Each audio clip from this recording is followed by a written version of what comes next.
ಓಂ ಶಾಂತಿ. ವೀಕ್ಷಕರ ಅಭಿಮಾನಗಳೇ, ಗುರುಮಕ್ಕಳೇ, ಭಕ್ತರೇ, ನಿಮ್ಮೆಲ್ಲರೂ ಒಳ್ಳೆಯದಾಗಲಿ. ವೀಕ್ಷಕರೇ, ಅಭಿಮಾನಗಳೇ, ಗುರುಮಕ್ಕಳೇ, ಕಷ್ಟಗಳು ಅಂತ ಕೆಲವರು ಹೇಳ್ತಾರೆ.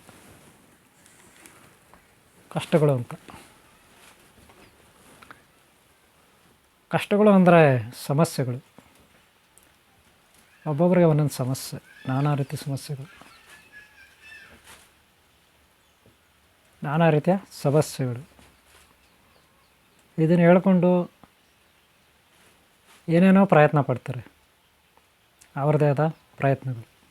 ಅದು ನಿಮ್ಗೆ ಗೊತ್ತಿರ್ಬೋದು. ಆದರೆ ಸಮಸ್ಯೆಗಳು ಬಗೆಹರಲ್ಲ. ಅದರಲ್ಲೂ ಬಗೆಹರಿದ್ರೆ ಯಾರೋ ಕೋಟಿಗೆ ಒಬ್ಬರಿಗೆ, ಇನ್ನು ಉಳಿದಂಥವ್ರಿಗೆ ಸಮಸ್ಯೆಗಳು ಬಗೆಹರೋದಿಲ್ಲ. ಅದಕ್ಕೆ ಎಕ್ಸಾಂಪಲ್ ಕೊಡ್ತೀನಿ ಕೆಲವೊಂದು. ಹಾಗಾದರೆ ಸಮಸ್ಯೆಗಳ ಬಗೆಹರಬೇಕಾದ್ರೆ ಏನು ಮಾಡಬೇಕು? ನಾನು ನಿಮಗೆ ಸೂಕ್ಷ್ಮವಾಗಿ ಒಂದು 4 ವಿಚಾರಗಳನ್ನು ಹೇಳ್ತೀನಿ. ಈ ತಪ್ಪುಗಳು ಮಾಡಬೇಡಿ ಅಂತ ಹೇಳ್ತೀನಿ. ನೀವು ಆ ತಪ್ಪುಗಳನ್ನು ಮಾಡೋದು ಬಿಡಿ ಅಥವಾ ಕಂಟಿನ್ಯೂ ಮಾಡಿ, ಅದು ನಿಮ್ಗೆ ಸೇರಿದ್ದು, ಅದು ನಿಮ್ಮ ವೈಯಕ್ತಿಕ ವಿಚಾರ. ಆದರೆ ಕೆಲವರು ಸುಮ್ಮನೆ ಕಾಮೆಂಟ್ ಮಾಡೋಕ್ಕೆ ಹೋಗ್ತಾರೆ. ಇವರೇನು ಹಿಂಗೆ ಮಾತಾಡ್ತಾರೆ, ಇವರೇನು ಹಿಂಗೆ ಹೇಳ್ತಾರೆ, ಇವರೇನು ಸತ್ಯ ಹರಿಶ್ಚಂದ್ರ ಮೊಮ್ಮಗನ, ಈ ರೀತಿ ಎಲ್ಲ ಕೇಳ್ತಾರೆ. ಕೆಟ್ಟ ಕಾಮೆಂಟ್ಗಳು ಬರ್ತಾರೆ. ದಯವಿಟ್ಟು ಆ ರೀತಿ ಬರೆಯುವ ಮನಸ್ಥಿತಿ ನಿಮ್ಮಲ್ಲಿದ್ದರೆ ಇವಾಗೇ ಬ್ರೇಕ್ ಆಗಿಬಿಡಿ, ಈ ವಿಡಿಯೋ ನೋಡಬೇಡಿ. ಇಲ್ಲ, ನಾವು ತಪ್ಪನ್ನು ತಿದ್ಕೊಳ್ಳೋಕೆ ಪ್ರಯತ್ನ ಪಡ್ತೀವಿ, ಮನಸ್ಸಾಕ್ಷಿ ಇದೆ, ನಮಗೆ ಆತ್ಮಸಾಕ್ಷಿ ಇದೆ ಅನ್ನೋದಾದರೆ ಈ ವಿಡಿಯೋನ ಕಂಟಿನ್ಯೂ ಮಾಡಿ. ಇಲ್ಲ, ನೀನು ಯಾರು ಹೇಳೋಕ್ಕೆ, ಈ ವಿಷಯ ನಮಗೆ ಯಾಕೆ, ಇದೆಲ್ಲ ಯಾಕೆ ಕಂಠಪುರಾಣ, ನೀವು ಮಾಡೋಕ್ಕೆ ಕೆಲಸ ಅಲ್ಲ, ಈ ರೀತಿ ಕೆಟ್ಟ ಕಾಮೆಂಟುಗಳು ಮಾಡೋಕ್ಕೆ ಹೋಗಬೇಡಿ. ಆ ರೀತಿ ಮಾಡೋದಾದರೆ ಮುಂದೆ ಅದಕ್ಕೆ ತಕ್ಕ ಪರಿಣಾಮ ಇದ್ದೇ ಇರುತ್ತೆ. ಇದನ್ನು ನಾನು ಎಚ್ಚರಿಸ್ತಾ ಇದ್ದೀನಿ. ಅದಕ್ಕೆ ಹೇಳ್ತಿರೋದು, ವ್ರತ ಶಿಕ್ಷೆಗೆ ಒಳಗಾಗೋದು, ವ್ರತ ತಪ್ಪು ಮಾಡೋದು, ಅದು ಮೂರ್ಖತನ. ನೀವು ಒಳ್ಳೆಯವರಾಗಿದ್ದರೆ, ಗುರುಗಳನ್ನು ಭಯ ಭಕ್ತಿದ್ರೆ, ದೇವರು ಅನ್ನೋದಾದರೆ ಈ ವಿಡಿಯೋನ ಕಂಟಿನ್ಯೂ ಮಾಡಿ. ನಿಮ್ಗೆ ಯಾವುದೇ ತೊಂದರೆ ಇಲ್ಲ, ಇದರಿಂದ ನಿಮ್ಗೆ ಉಪಯೋಗ ಆಗುತ್ತೆ. ಇಷ್ಟು ಮಾತ್ರ ಹೇಳ್ತಾ ಈ ವಿಡಿಯೋನ ನಾನು ಕಂಟಿನ್ಯೂ ಮಾಡ್ತಾಯಿದ್ದೀನಿ. ಈ ವಿಡಿಯೋನ ಲಾಸ್ಟ್ವರೆಗೂ ನೋಡಿ. ನೀವು ಒಳ್ಳೆಯವರೋ ಕೆಟ್ಟವರು ಪ್ರಾರಂಭದಲ್ಲಿ ಅದು ಅವ್ರವ್ರಿಗೆ ಗೊತ್ತು, ಬೇರೆಯವ್ರಿಗೆ ಗೊತ್ತಾಗಲ್ಲ. ಅದರ ಕಷ್ಟಗಳಿರುತ್ತಲ್ಲ, ಇದು ಯಾರಿಗೆ ಹೇಳ್ತೀರಾ? ನೀವು ಗೊಂದಲದಲ್ಲಿ ಸಿಕ್ಕಾಕೊಂಡಿರ್ತೀರ. ಗೊಂದಲ ಅಂದ್ರೆ ಏನು? ತಿಳುವಳಿಕೆ ಇರೋದೋ ಇಲ್ಲದೆ ಇರೋದು, ಗೊತ್ತಿದ್ದೋ ಗೊತ್ತಿಲ್ಲದೋ ನಾವು ತಪ್ಪುಗಳು ಮಾಡ್ತೀವಿ, ಪಾಪಗಳು ಮಾಡ್ತೀವಿ. ಆವಾಗ ಕಷ್ಟಗಳು ನಮ್ಮನ್ನು ಹಿಂಬಾಲಿಸ್ತವೆ. ನಾವೆಷ್ಟೇ ಆ ಕಷ್ಟಗಳಿಂದ ತಪ್ಪಿಸ್ಕೊಳ್ಳೋ ಪ್ರಯತ್ನ ಪಟ್ಟರೂ ಪರಿಹಾರ ಆಗಲ್ಲ. ಇದಕ್ಕೆ ಕಾರಣ ಏನು? ಕಾರಣ ಏನು ಹೇಳಿ? ಅದಕ್ಕೆ ಒಂದು 5 ಕಾರಣ ಇರುತ್ತೆ. ಒಂದು, ನಮ್ಮ ಪೂರ್ವಿಕರು ಮಾಡಿದ ಪಾಪದ ಫಲ ಇರ್ಬೋದು. ಪೂರ್ವಿಕರು ಅಂದರೆ ಯಾರು? ತಾತ ಮುತ್ತಾತ. ಅವ್ರು ಮಾಡಿದ್ದು ನಮಗೆ ಒಕ್ಕರ್ಸ್ಕೊಳ್ತದೆ. ವಂಶ ಪರಂಪರವಾಗಿ ಅವರ ಮಕ್ಕಳಿಗೆ ಲಾಸ್ಟ್ಗೆ ನಮಗೆ ಒಕ್ಕರ್ಸ್ಕೊಳುತ್ತೆ. ಆಮೇಲೆ ನಮ್ಮ ಮಕ್ಕಳಿಗೆ ಒಕ್ಕರ್ಸ್ಕೊಳ್ತದೆ. ಇದು ಒಂದು ಕರ್ಮಫಲ ಅಂತಾರೆ. ಇದು ಹಿಂಬಾಲಿಸೋದು ಕರ್ಮಗಳು. ಗೊತ್ತಾಯ್ತಲ್ಲ? ಎರಡನೇದು, ಆಕಸ್ಮಿಕವಾಗಿ ನಿಮ್ಗೆ ಗೊತ್ತಿಲ್ಲದೆ ಮಾಡೋಂಥ ತಪ್ಪುಗಳು. ಗೊತ್ತಿಲ್ಲದೆ ಪಾಪ, ಏನೋ ಗೊತ್ತಿಲ್ಲ, ಆಕಸ್ಮಿಕ ತಪ್ಪುಗಳು, ಎಷ್ಟೋ ತಪ್ಪುಗಳು ಆಗಿಬಿಡ್ತದೆ. ಇದು ಮೂರನೇದು, ಈ ತಪ್ಪು ಮಾಡಬಾರ್ದಂತ ಗೊತ್ತಿದ್ದರೂ ಕೂಡ ಏನು ಬಿಡು, ಎಲ್ಲರೂ ಮಾಡ್ತಾರೆ, ನಾವು ಮಾಡೋಣ, ಎಲ್ಲರೂ ಮಾಡ್ತಾರಲ್ಲ, ಹಿಂಗೆ ತಾನೇ ಎಲ್ಲರೂ ಜೀವನ ಮಾಡೋದು, ಎಲ್ಲರೂ ಹಿಂಗೆ ತಾನೇ ಇರೋದು, ಈ ರೀತಿ ಒಂದು ಮೃದು ಧೋರಣೆ ಅಥವಾ ತಿಳಿಗಾಡಿತನ ಅಂತಾರೆ ಇದನ್ನು. ಮೂರನೇದು. ಇನ್ನು 4ನೇದು ಯಾವುದು? ನೀವು ಪಾಪಗಳು ಮಾಡಿಲ್ಲ, ತಪ್ಪು ಮಾಡಿಲ್ಲ, ತಿಳಿಗಾಡಿತನ ಅಲ್ಲ, ನೀವು ಒಳ್ಳೆಯವರೇ. ಆದರೆ ನಿಮ್ಮ ಅಕ್ಕಪಕ್ಕ ಇರ್ತಾರಲ್ಲ, ಅವ್ರ ಹತ್ರ ನೀವು ಏಕ್ತಾ ಇರ್ತೀರ, ಅವ್ರು ಮಾಡಿದ ತಪ್ಪುಗಳು ನಿಮ್ಮ ತಲೆ ಮೇಲೆ ಬರ್ತದೆ. ಇದು 4ನೇದು. ಈಗ 5ನೇದು ಯಾವುದು? ನಿಮ್ಮನ್ನು ಪರೀಕ್ಷೆ ಮಾಡಲಿಕ್ಕೆ ಗುರುಗಳು, ದೇವರು ಕೊಡ್ತಕ್ಕಂಥ ಕಷ್ಟಗಳು. ಆ ಕಷ್ಟಗಳು ನೀವು ಸಹಿಸ್ಕೊಳ್ಳೋಕ್ಕೆ ತಾಳ್ಮೆ ಇಲ್ಲ ಅಂದರೆ, ವಿವೇಚನೆ ಇಲ್ಲ ಅಂದರೆ, ಸಮಯ ಪ್ರಜ್ಞೆ ಇಲ್ಲ ಅಂದರೆ, ನೀವು ಆತ್ಮಶಕ್ತಿ ಕಳ್ಕೊಬಿಟ್ರೆ ಅವಾಗ ತಪ್ಪುಗಳು ಮಾಡ್ತೀರ.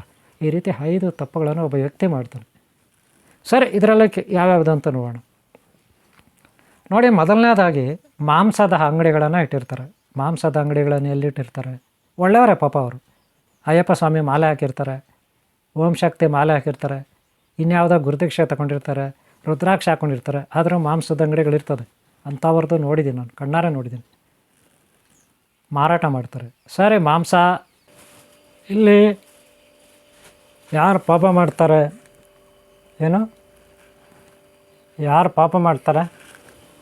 ಯಾರು ಪಾಪಿಗಳಾಗ್ತಾರೆ ಅವ್ರಿಗೆ ಮುಂದೆ ನರಕ ಇದ್ದೇ ಇರುತ್ತೆ.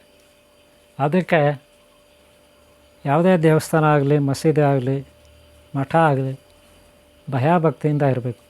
ಅಲ್ಲಿನ ಆಡಳಿತ ವರ್ಗದವರು ಅಲ್ಲಿ ಮೈಕ್ ಸೌಂಡು ಭಾಳ ಕಡಿಮೆ ಇರಬೇಕು, ಬೇರೆಯವ್ರ ತೊಂದರೆ ಆಗಬಾರ್ದು. ಹಾಗೆ ಹಬ್ಬಗಳಾದಾಗ ಗಣೇಶ ಹಬ್ಬ ಇರ್ಬೋದು, ಬೇರೆ ಇನ್ಯಾವುದೋ ಹಬ್ಬ ಇರ್ಬೋದು, ಯಾವುದೋ ಒಂದು ಉತ್ಸವ ಇರ್ಬೋದು, ಜಾತ್ರೆ ಇರ್ಬೋದು, ಆಗಲೂ ಕೂಡ ಭಯಭಕ್ತಿ ಇರಬೇಕು. ಜಾತ್ರೆ ಹಬ್ಬ ಅಂದ ಮಾತ್ರಕ್ಕೆ ಏನೋ ದೊಡ್ಡದಾಗಿ ಸಾಧನೆ ಮಾಡ್ತೀವಿ ಅಂಥೇಳಿ ಮಾಡಬಾರ್ದಲ್ಲ. ಈ ರೀತಿ ಅವ್ಯವಸ್ಥೆಗಳನ್ನು ಇಟ್ಕೋಬಾರ್ದು. ಬೇರೆಯವ್ರಿಗೆ ಅದರಿಂದ ತೊಂದರೆ ಆಗಬಾರ್ದು, ಶಬ್ದ ಮಾಲಿನ್ಯ ಆಗಬಾರ್ದು. ಆ ಶಬ್ದದಿಂದ ಬೇರೆಯವ್ರಿಗೆ ತೊಂದರೆ ಆಗಬಾರ್ದು, ಮಾನಸಿಕವಾಗಿ ಹಿಂಸೆ ಆಗಬಾರ್ದು. ಹಾಗೆ ವಾಯು ಮಾಲಿನ್ಯ, ಗಾಳಿ ಮಾಲಿನ್ಯ ಆಗಬಾರ್ದು. ಈ ರಾಜಕೀಯದವರು ಬೇರೆಯವರು ಸ್ಟ್ರೈಕ್ಗಳು ಮಾಡ್ತಾರೆ. ಈ ಸ್ಟ್ರೈಕ್ಗಳು ಮಾಡೋವಾಗ, ಬಂದ್ ಮಾಡೋವಾಗ ಸರ್ಕಲ್ಗಳಲ್ಲಿ ಈ 2 ವೀಲರು 4 ವೀಲರು ಆ ಚಕ್ರಗಳಿರುತ್ತಲ್ಲ, ಟೈರ್ ಚಕ್ರಗಳು ಬೆಂಕಿ ಹಚ್ಚುತ್ತಾರೆ, ಪಟಾಕಿಗಳು ಹಚ್ತಾರೆ. ಇದೆಲ್ಲ ಏನು? ವಾಯು ಮಾಲಿನ್ಯ. ಯಾರಪ್ಪನ ಆಸ್ತಿ ಇದು? ಪ್ರಕೃತಿ ಯಾರಪ್ಪನ ಆಸ್ತಿ? ಇವರೆಲ್ಲ ಈ ರೀತಿ ಮಾಡೋಕ್ಕೆ ತಪ್ಪಲ್ವಾ? ಈ ರೀತಿ ಮಾಡ್ತಾರೆ. ಇದರಿಂದ ಪಾಪಕರ್ಮಗಳು ತಲೆ ಮೇಲೆ ಎಳ್ಕೊತಾರೆ. ತಿಥಿಗಳು ಮಾಡ್ತಾರೆ. ಯಾರೋ ಸತ್ತೋಗ್ಬಿಟ್ರೆ ತಿಥಿಗಳು ಮಾಡ್ತಾರೆ. ಸತ್ತಾಗ್ಬಿಟ್ರೆ ಪಟಾಕಿಗಳು ಹಚ್ತಾರೆ. ಇದೆಲ್ಲ ಏನು? ಪಟಾಕಿ ಹೇಳಿಸ ಅಲ್ಲಿ ಎಷ್ಟು ಧೂಳು ಹೇಳುತ್ತೆ, ಹೊಗೆ ಬರುತ್ತೆ, ಶಬ್ದ ಮಾಲಿನ್ಯ ಆಗುತ್ತೆ, ವಾಯು ಮಾಲಿನ್ಯ ಆಗುತ್ತೆ.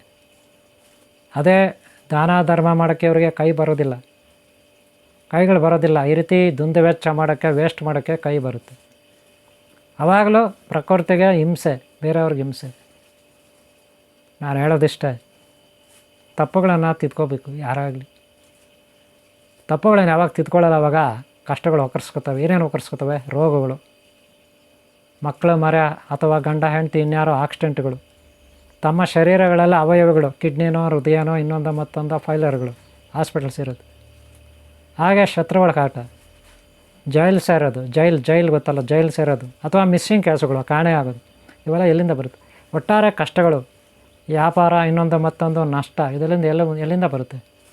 ಮಾಡಬಾರ್ದು ಕೆಲಸಗಳನ್ನು ಮಾಡ್ತಾಯಿದ್ರೆ, ಪಾಪಕರ್ಮಗಳನ್ನು ದಿನಾ ತಲೆ ಮೇಲೆ ಹೊತ್ಕೋತಾ ಇದ್ದರೆ, ಅಷ್ಟೇ ಅಲ್ಲ ಆಫೀಸುಗಳಲ್ಲಿ ಲಂಚ ಕೇಳೋದು. ಅಮಾಯಕರು, ಬಡವರು, ಹಣ ಇರಲ್ಲ, ಕಷ್ಟದಲ್ಲಿರ್ತಾರೆ ಪಾಪ. ಎಷ್ಟೋ ಜನ ಅವ್ರಿಗೇನೋ ಒಂದು ಆಫೀಸಲ್ಲಿ ಕೆಲಸ ಆಗಬೇಕು, ಏನೋ ಒಂದು ಪೊಲೀಸ್ ಸ್ಟೇಷನಲ್ಲಿ ಕೆಲಸ ಆಗಬೇಕು, ಏನೋ ಒಂದು ಆಸ್ಪತ್ರೆಯಲ್ಲಿ ಕೆಲಸ ಆಗಬೇಕು. ಆ ಕೆಲಸ ಪಾಪ ಅವ್ರದ್ದು ಆಗಬೇಕು. ಅಲ್ಲಿ ಹೋದರೆ ಎಲ್ಲ ಪೀಕ್ಕೊಂಡು ತಿಂತಾರೆ. 99% ಪೀಕ್ಕೊಂಡು ತಿನ್ನೋರೆ. ಯಾರೋ ಒಬ್ಬರು ಒಳ್ಳೆಯವರು, ಪ್ರಾಮಾಣಿಕರು.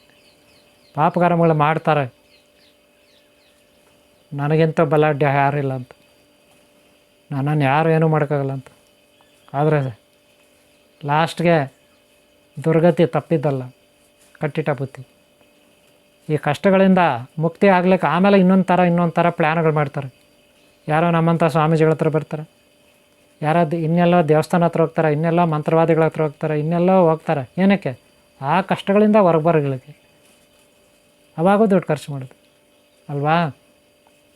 ಸಾಲಗಳು ಬೇರೆ ಹೊತ್ಕೊಂಡಿರ್ತಾರೆ, ರೋಗಗಳು ಬೇರೆ ಇರುತ್ತೆ, ಮನೆಯನ್ನೆಲ್ಲ ಯಾರನ್ನೋ ಕಳ್ಕೊಂಡಿರ್ತಾರೆ, ಮಿಸ್ಸಿಂಗ್ ಆಗಿರ್ತಾರೆ, ಇಲ್ಲ ಆಕ್ಸಿಡೆಂಟ್ಗಳಾಗಿರುತ್ತೆ, ಇನ್ಯಾರೋ ಶತ್ರುಗಳ ಕಾಟ, ಸಾಲ ಬದ್ದು, ಇನ್ನೇನೋ ಆಗಿರ್ತದೆ, ಯಾರೋ ವಂಚನೆ ಮಾಡಿರ್ತಾರೆ, ಕಳ್ತನ ಮಾಡ್ಕೊಂಡು ಹೋಗಿರ್ತಾರೆ, ಏನೇನೋ ಕಷ್ಟಗಳೊಳಗಾಗಿರ್ತಾರೆ. ಒಟ್ಟಿನಲ್ಲಿ ಇದಕ್ಕೆಲ್ಲ ಕಾರಣ ಏನು? ತಾವು ಮಾಡಿದ ಪಾಪಕರ್ಮಗಳು. ಅದಕ್ಕೆ ನಾನು ಹೇಳೋದಿಷ್ಟ, ಶಬ್ದ ಮಾಲಿನ್ಯ, ಪ್ರಕೃತಿನಲ್ಲಿ ಶಬ್ದ ಮಾಲಿನ್ಯ ಮಾಡಬೇಡಿ.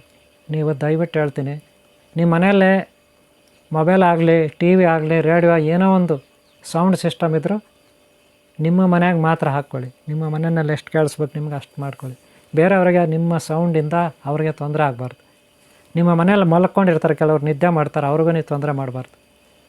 ಶಬ್ದ ಮಾಲಿನ್ಯ ಆಗಬಾರ್ದು. ನಿದ್ರೆ ಮಾಡೋರಿಗೆ ಒಂಚೂರು ಡಿಸ್ಟರ್ಬ್ ಮಾಡಬಾರ್ದು. ವೀಕ್ಷಕರೇ, ನಿಮ್ಮಿಂದ ಯಾರಿಗೂ ತೊಂದರೆ ಆಗಬಾರ್ದು, ಹಾಗೆ ಬೇರೆಯವರಿಂದನೂ ನಿಮಗೂ ತೊಂದರೆ ಆಗಬಾರ್ದು. ನಿಜ. ಅಕ್ಕಪಕ್ಕ ಮನೆಗಳವರು ಯಾರೇ ತೊಂದರೆ ಮಾಡಿದ್ರು, ಎಲ್ಲೇ ನಿಮ್ಗೆ ಯಾರೇ ತೊಂದರೆ ಮಾಡಿದ್ರು, ಆದಷ್ಟು ತಾಳ್ಮೆಯಿಂದಿರಿ. ನಿಮಗೂ ಒಂದು ಒಳ್ಳೆಯ ಕಾಲ ಬರುತ್ತೆ. ನೀವು ಮಾಡಿದ ಪುಣ್ಯ ಫಲಗಳ ಆಧಾರದ ಮೇಲೆ ನಿಮಗೆ ಯಾವುದೋ ಒಂದು ಸ್ವರ್ಗ, ಕೈಲಾಸ, ವೈಕುಂಠ, ಸತ್ಯಲೋಕ ಯಾವುದೋ ಒಂದು ನಿಮಗೆ ಸಿಗುತ್ತೆ. ಇದರಲ್ಲಿ ಡೌಟ್ ಬೇಡ. ಪಾಪ ಮಾಡಿದವರು ಖಂಡಿತ ಶಿಕ್ಷೆ ಅನುಭವಿಸ್ತಾರೆ, ಪುಣ್ಯ ಮಾಡಿದವರು ಖಂಡಿತ ಒಳ್ಳೆಯ ಫಲಗಳನ್ನು ಮುಂದೆ ನೋಡ್ತಾರೆ, ಅನುಭವಿಸ್ತಾರೆ. ಗೊತ್ತಾಯ್ತಲ್ಲ? ಕೆಟ್ಟವ್ರಿಗೆ ಬೇಗನೆ ಸುಖ ಸಿಗುತ್ತೆ, ಒಳ್ಳೆಯವ್ರಿಗೆ ಸ್ವಲ್ಪ ಲೇಟ್ ಆಗುತ್ತೆ, ಅಷ್ಟೇ ವ್ಯತ್ಯಾಸ. ಓಕೆ, ನಿಮ್ಗೆ ಒಳ್ಳೆಯದಾಗಲಿ. ಹಾಗೆ ಹಿಂದಿನ ಭಾಗಗಳು ನೋಡಿ, ಮುಂದಿನ ಭಾಗಗಳು ನೋಡಿ, ಹಾಗೆ ಸಬ್ಸ್ಕ್ರೈಬ್ ಆಗಿಲ್ಲ ಅಂದ್ರೆ ಹಾಕ್ಕೊಳ್ಳಿ. ಒಳ್ಳೆಯದಾಗಲಿ ನಿಮಗೆ. ಗುರು ದೈವ ಆಶೀರ್ವಾದ ಶಾಶ್ವತ ನಿಮಗಿರಲಿ. ಅವರ ಸಹಾಯ ಸಹಕಾರ ನಿಮಗಿರಲಿ. ನಿಮ್ಮ ಜೀವನದಲ್ಲಿ ಸದಾ ಅಭಿವೃದ್ಧಿ, ಆರೋಗ್ಯ ಇದೆಲ್ಲ ಇರಲಿ. ನಿಮ್ಮೆಲ್ಲರೂ ಒಳ್ಳೆಯದಾಗಲಿ. ಈ ವಿಡಿಯೋ ಮುಗಿಸ್ತಾ ಇದ್ದೀನಿ. ಇಷ್ಟ ಆದ್ರೆ ಒಂದು ಲೈಕ್ ಮಾಡಿ, ಮರಿಬೇಡಿ. ಓಂ ಶಾಂತಿ, ಓಂ ಶಾಂತಿ, ಓಂ ಶಾಂತಿ.